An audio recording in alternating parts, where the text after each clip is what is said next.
Vai, Caleb, vai agora. Vai. Não, vou falar não. Vai ali. Interrogatório do Zilma. JJJ. Então, Gabriel, é verdade que você tem um pé atrás com o Everton porque ele roubou sua mina?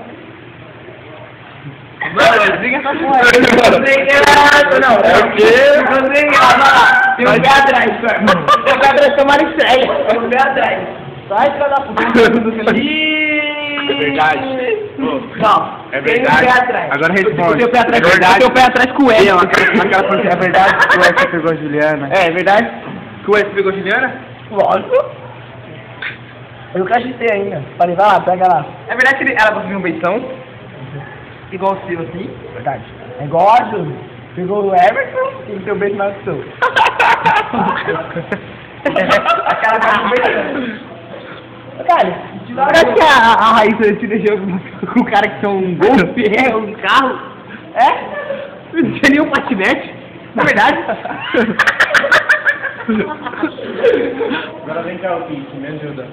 Pelo menos ele tinha alguma coisa, né? Pelo menos ficou pelo... Como que é? Emerson, né? lógico. Que anda a pé.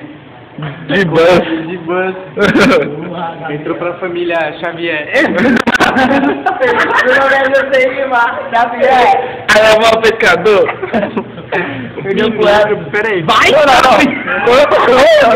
Peraí, rapaz! Sai, não, ó, o assunto aqui é a Júlia e o Gabriel. E a Juliana e o Wesley? É o relacionamento dos dois. Juliana e o Wesley. O Gabriel tá apaixonado, hein? E a Grazi? A Graça tá bem. Você pegou ela no meio do mato? Lá no campinho. Ih, você não fala, né? O babo salgadinho ainda, cebola. Não. Filma. Filma chupeta. Segura, Chupeta de baleia. Ó. Não. Ó.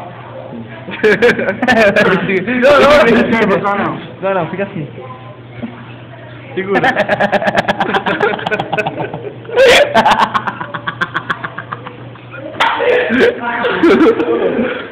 A banana. Começo.